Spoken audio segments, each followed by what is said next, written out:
Número 3. Skidmore, en Missouri, es el escenario de esta trágica e inquietante historia. Para ponernos un poco en antecedentes, conviene saber que este pequeño pueblo de apenas 400 habitantes ya cargaba con una oscura reputación criminal. Se convirtió en el epicentro de un gran escándalo mediático a principios de los 80. Un vecino llamado Ken McElroy tenía la terrible fama de ser un matón despiadado. Acusado de robo y violación, entre otros delitos, solía recibir condenas ridículas que indignaban profundamente a los vecinos de Skidmore. Al salir de un bar en 1981, lo mataron a tiros a plena luz del día, al estilo Vigilante. Aunque su esposa presenció el crimen, el pueblo entero cerró filas y nadie quiso respaldar su versión de los hechos. 20 años después, este pacto de silencio y una investigación estancada volverían a colocar a Skidmore bajo el foco de todo el país. Branson Perry nació el 24 de febrero de 1981. Sus padres se divorciaron a finales del 2000, pero él seguía siendo su debilidad y lo adoraban con locura. Se graduó en la Nodaway Halt High School y enseguida empezó a hacer chapuzas por el vecindario para ganarse la vida. Era un chaval muy activo y además cinturón negro en artes marciales. Tras el divorcio, se fue a vivir con su padre al 304 de West Oak Street. El 7 de abril de 2001, Perry visitó a su vecino Jason Bierman y allí acabaron drogándolo sin que lo supiera. Bajo los efectos de las sustancias, se desnudó y terminó manteniendo relaciones sexuales con Bierman. Se sabía que Branson era gay y había tenido encuentros antes, pero se sintió tan avergonzado y hundido que decidió contárselo. Bob conocía la orientación de su hijo, pero le enfurecía que se hubieran aprovechado de él. 4 días después, Branson invitó a su amiga Gina a casa. Bob seguía hospitalizado, pero regresaría muy pronto.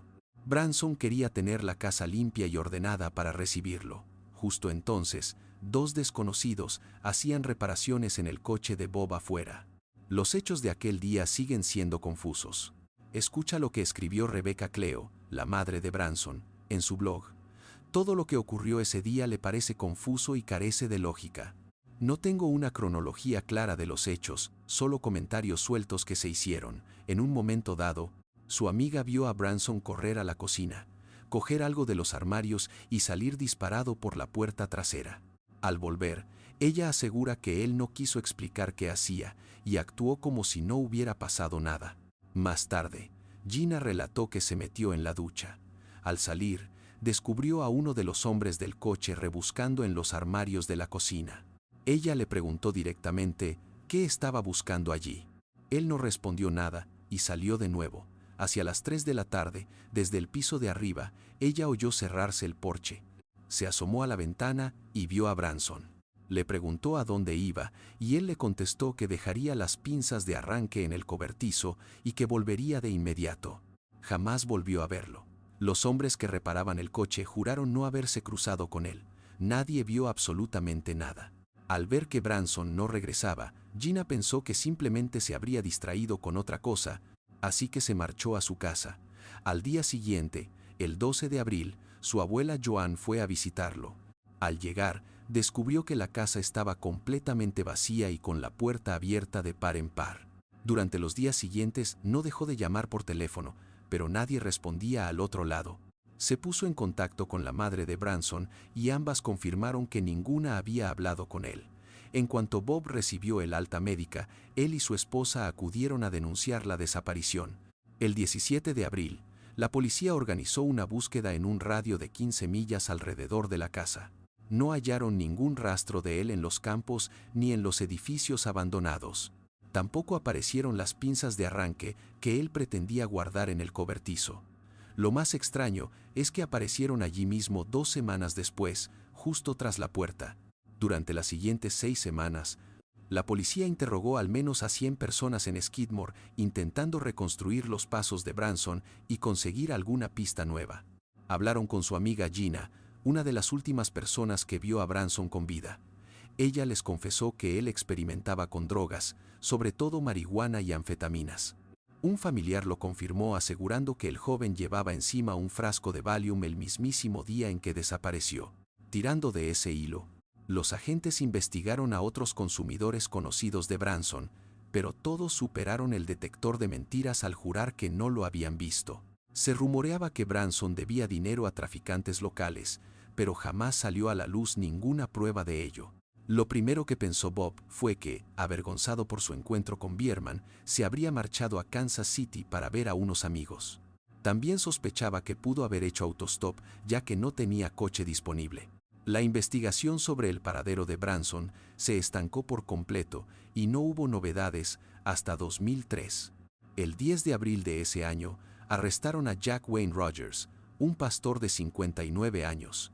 Se le acusaba de pornografía infantil, agresión y ejercer la medicina sin licencia, tras mutilar a una mujer trans en un hotel durante una operación clandestina de cambio de sexo. Incapaz de frenar la hemorragia, la propia víctima tuvo que llamar a emergencias. Mientras le investigaban, descubrieron varios mensajes suyos en foros sobre torturas y agresiones a hombres, y una publicación en concreto encendió todas las alarmas de los agentes.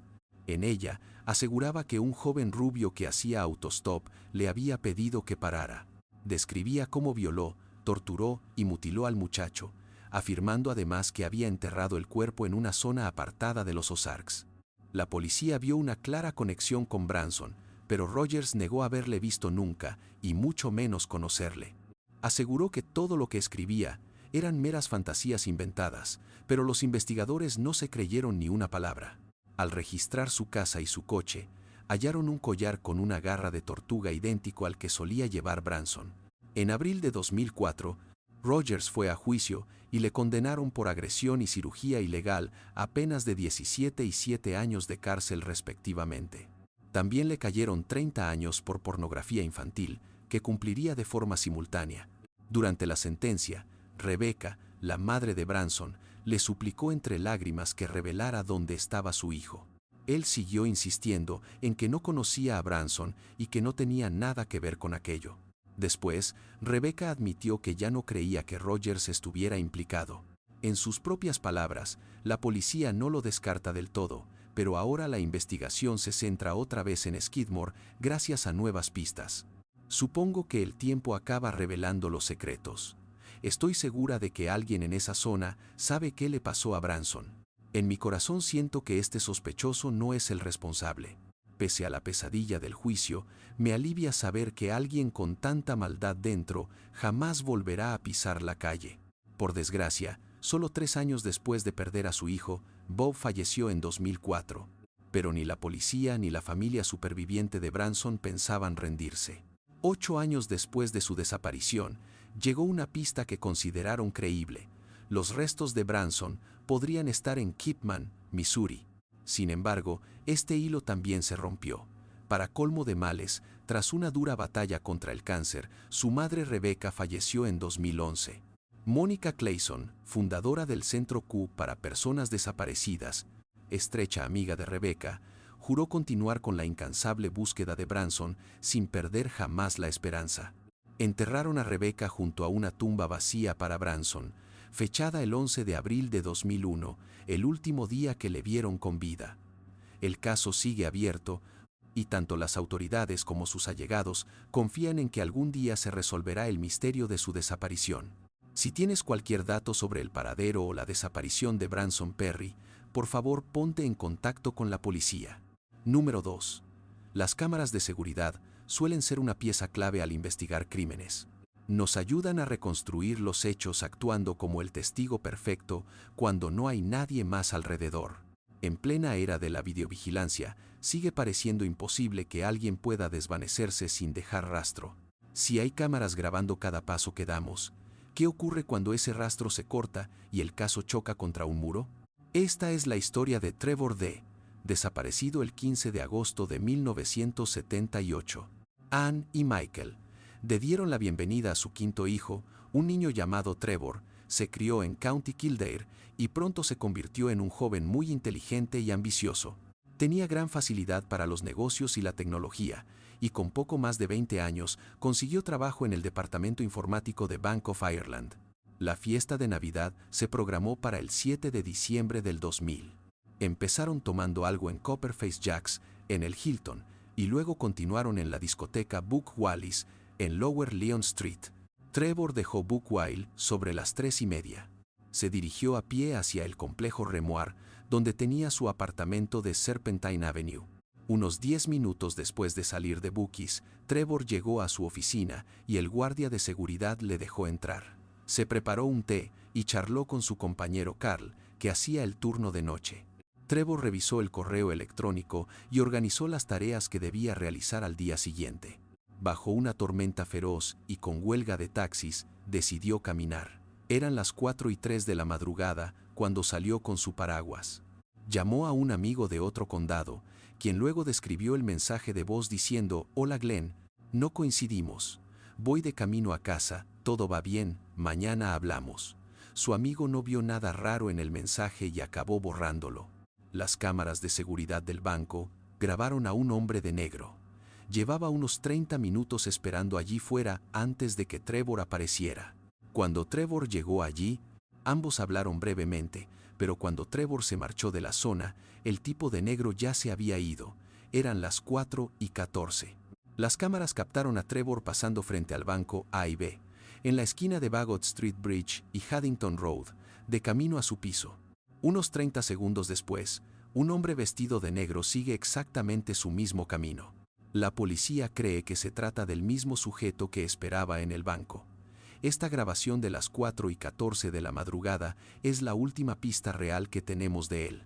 Tras la intensa fiesta de la noche anterior, que no fuera a trabajar no le pareció extraño a nadie al principio. Sus compañeros de piso estaban fuera ese fin de semana y no sabían nada. El lunes, al ver que seguía sin aparecer, saltaron todas las alarmas. Desde el banco llamaron a su familia y, tras confirmar que nadie sabía nada de él, se desató el pánico. Denunciaron oficialmente su desaparición. La rápida y decidida reacción de la familia se ganó el respeto de la propia policía.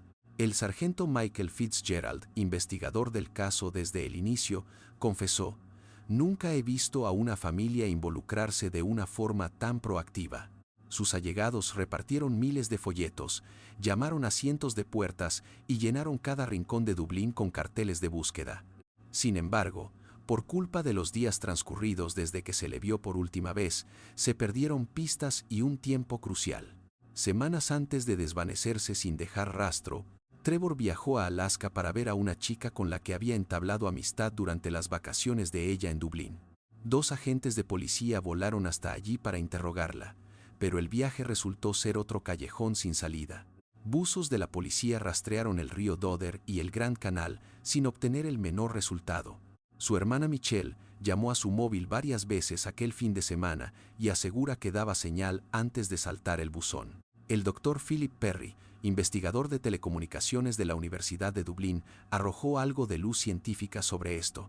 Explicó que si el teléfono hubiera caído al agua, se habría apagado al instante. Michelle admitió después que no estaba totalmente segura de aquel tono. Tras 16 años sin una sola pista, reabrieron el caso en diciembre de 2016. En abril de 2017, se mejoró la calidad del video y se difundió. La policía cree que el hombre que le seguía era el mismo que le esperó en el banco. Sigue siendo el principal sospechoso y nadie le ha identificado aún. En agosto de ese mismo año, la policía empezó a rastrear una zona aislada de 3 acres en un suburbio de Dublín, a unas 5 millas de la última grabación. Les llegó una pista confidencial. Trevor pudo ser asesinado esa noche por un peligroso delincuente de Crumlin. Este criminal, viejo conocido de la policía, lideraba una banda de drogas y prostitución activa en la última zona donde vieron con vida a Trevor. A ese clan ya se le investigó en junio de 1998 por el asesinato de Sinead Kelly en el Grand Canal Bank. El informante aseguró que Trevor se cruzó con su verdugo por puro azar, una trágica casualidad de estar en el sitio equivocado a la hora equivocada. Para el mes de septiembre, cancelaron la búsqueda. El caso de Trevor sigue abierto y sin resolver. Si tenéis algún dato sobre la misteriosa desaparición de Trevor D., por favor poneros en contacto con las autoridades. Número 1. La misteriosa desaparición de Marilyn Bergeron conmocionó a todo Canadá. Nacida en Quebec en 1983, era una niña brillante y talentosa, apasionada de la música y los idiomas. Su personalidad curiosa y abierta hacía que le fascinaran otras culturas y estilos de vida muy diferentes al suyo. Sus padres hablaban de amistades peligrosas que la influenciaban, lo que a veces la metía en problemas por su impulsividad. Su gran vocación artística la llevó a graduarse en tecnología de los medios y comunicación audiovisual, y finalmente acabó mudándose a Montreal en el año 2005. Allí aprovechó sus estudios trabajando como editora independiente para televisiones locales y dependienta en una tienda. Su mayor sueño era convertirse en azafata de vuelo, un empleo para recorrer el planeta entero. Pero aquella chica alegre y llena de vida se transformaría pronto en alguien sumido en el miedo y la paranoia. A principios de 2008, le confesó a su familia que necesitaba regresar a Quebec. Estaba aterrorizada y se sentía muy insegura en Montreal. El 10 de febrero, Marilyn abandona de repente su apartamento en Hochelaga-Maisonneuve. Para el 16 de febrero, ya estaba de vuelta en Quebec con sus padres. Su familia lo supo de inmediato. Algo iba terriblemente mal. Marilyn estaba consumida por un miedo invisible. Natalie, su hermana, recordaba que al preguntarle, Marilyn simplemente se derrumbaba a llorar en un silencio absoluto. No eran deudas, ni adicciones, ni desamores. Desesperada, su madre le hizo la pregunta más dolorosa: ¿alguien te ha hecho daño? El silencio de Marilyn se rompió en llanto. Su madre le suplicó que buscara ayuda profesional para sanar y poder liberarse de esa pesada carga emocional que llevaba tanto tiempo arrastrando. Un día después de volver a casa, el 17 de febrero de 2010, les dijo a sus padres que salía a pasear. Llevaba su abrigo negro, botas de ante, su tarjeta de crédito y se marchó. Hacia las 11 de la mañana, las cámaras la grabaron intentando sacar $60 de un cajero en Loretteville, pero la tarjeta fue rechazada. En la grabación se la ve mirando constantemente hacia atrás, inquieta, como si presintiera que alguien la acechaba en las sombras. Esa tarde, Marilyn entró a la cafetería Café Depot y logró pagar una consumición con su tarjeta. El dependiente recordó que se veía inquieta, ansiosa por salir de allí. Cuando no regresó esa noche, el pánico se apoderó de sus padres. Supieron que el peligro era real y denunciaron su desaparición. La policía rastreó su tarjeta hasta el cajero y el café, mientras sus padres la buscaban por toda la ciudad. Repartieron carteles sin descanso para encontrarla. En cuestión de horas, el misterio de su desaparición saltó a las portadas de los periódicos. Su rostro invadió los medios de comunicación y la búsqueda policial se intensificó al máximo. Al descubrir la grabación de la cámara de seguridad donde Marilyn lucía asustada, la policía decidió ocultársela a sus padres. Temían provocarles un dolor insoportable y totalmente innecesario. Cuando al fin vieron el video, confirmaron su peor temor: se veía indefensa. El célebre periodista Claude Poirier analizó el caso en su programa de televisión Poirier Honnête. Desde ese mismo cajero automático, el reportero teorizó que Marilyn vigilaba un coche aparcado enfrente, justo en su campo de visión, esperando una señal. Esta hipótesis cobra fuerza si pensamos que había 26 kilómetros de distancia desde la casa de sus padres hasta aquella cafetería. Aunque Marilyn era una joven atlética capaz de caminar tanto, su familia sostiene que es obvio que alguien la llevó en coche. Pero tú y yo sabemos que el silencio reina en estos casos. Nadie admitió haberla llevado, el rastro se enfrió por completo. Pasaron 2 largos años sin novedades, hasta que un hombre contactó con Claude Poirier con un mensaje impactante.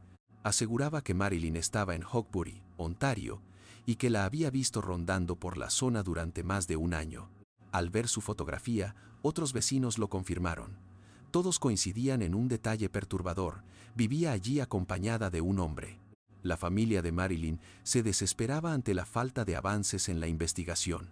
La policía descartaba un crimen y prefería tratar el caso como una huida voluntaria o un posible suicidio. Su familia no se rindió y exigió que la Sûreté du Québec o la policía de Montreal reabrieran el expediente. La policía provincial tenía una fama intachable para actuar en toda la región, mientras que la de Montreal conocía las calles de donde huyó. Ambas peticiones fueron rechazadas. Ante este muro de silencio, la familia estalló de indignación en una rueda de prensa en febrero de 2017. La policía de Quebec se defendió, alegando públicamente que se tomaban la desaparición muy en serio y que mantenían informados a los padres de cada paso que daban. Por su parte, un portavoz de la Sûreté du Québec aseguró que habían ofrecido toda su ayuda y recursos a los investigadores locales. La recompensa para dar con su paradero subió a $30,000 canadienses. Su abogado, el exministro de Justicia provincial Marc Bellemare, criticó duramente a los inspectores por su soberbia al negarse a traspasar el caso a unidades más preparadas. Además, anunció la creación de una línea telefónica confidencial para recibir cualquier pista que arrojara luz sobre su paradero. En noviembre de ese año, la familia convocó a los medios para revelar que habían recibido 43 posibles avistamientos. Aquí es donde tú y yo conocemos a Jonathan Gauthier, un compañero de universidad que retomó el contacto en 2007. Habló con la prensa el 10 de diciembre y confesó que, en sus últimos meses, Marilyn vivía sumida en un miedo paralizante. Recordó que la última noche que coincidieron en una fiesta, se quedó helado al ver su transformación. Ya no era aquella chica curiosa y llena de luz que él recordaba. Ahora estaba apagada, escuchando música a solas y en la penumbra. Al llegar al evento, pareció animarse un poco. Pero tras hablar con un amigo, la invadió una angustia terrible, como si un oscuro recuerdo del que huía hubiera regresado. Desesperada, suplicó que la llevaran a casa. Al volver al apartamento, su estado se desmoronó por completo y empezó a llorar de forma desconsolada. Jonathan intentó tranquilizarla para que le explicara qué había ocurrido. Le preguntó si la habían violado o si había presenciado un asesinato. Ella dijo que no, había pasado algo mucho peor. Él siguió insistiendo, pero ella se cerró en banda y no soltó ni una palabra más. Ella le dijo, no te puedes ni imaginar por lo que he pasado yo. Más tarde, él declaró, estuve intentando que me contara lo que pasaba durante 3 o 4 horas. Me dio la impresión de que no quería ponerme en peligro. El caso de Marilyn Bergeron sigue abierto, y desde que salió de la cafetería el 17 de febrero de 2010, no se ha vuelto a saber nada de ella. Si tienes cualquier tipo de información sobre la desaparición o el paradero de Marilyn Bergeron, por favor, ponte en contacto con las autoridades.